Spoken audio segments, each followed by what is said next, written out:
We spoke about this prior to the Spring Festival travel rush starting, this risk of the virus being carried out to remote areas, rural parts of China, with really not very resilient healthcare structures. What have we actually seen? Is it possible to see that given the lack of data?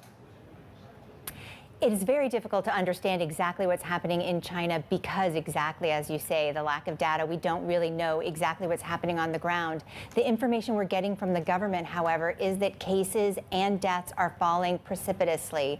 They have fewer than 1,000 deaths a day right now happening. That's in half from a week ago.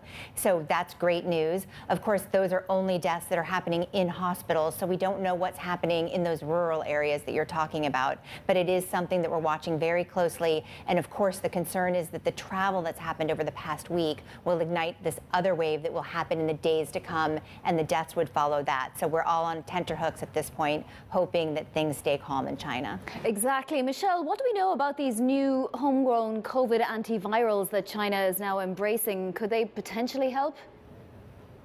So China has just cleared a couple new vaccinations for the virus, and also they're working on antivirals as well. It's been a huge issue over the past month and a half because of this huge wave, right? China had the biggest outbreak in the globe and 3 years into the pandemic and didn't have enough of these antivirals on hand. So they were bringing them in from, people were bringing them from Singapore and Hong Kong, anywhere they could get them. So the more that they can produce on the mainland and increase the number in China, that's going to be great news for them. Of course, at this point, the good news is the case counts are coming down. People will need fewer of these, but they still don't have enough at this point. So more is definitely better.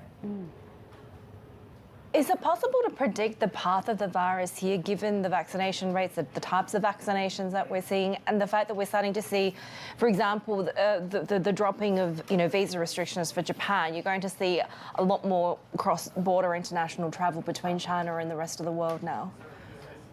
Right. It's great news for folks in China and for tourist industries everywhere else in the world to let these people, let all the China population get back out there. But there is, of course, the risk that they could be bringing the virus with them. At this point, again, the number of infections in China is coming down. The thing we've all been watching for and worrying about is variants, of course, because that's the big situation. To this point, all of the virus that's been circulating in China is the same variant that's already been seen elsewhere in the world. And that would imply that people coming from China wouldn't be bringing anything new that would be particularly more deadly than they're already seeing in Japan, in Hong Kong, in the US, in Europe.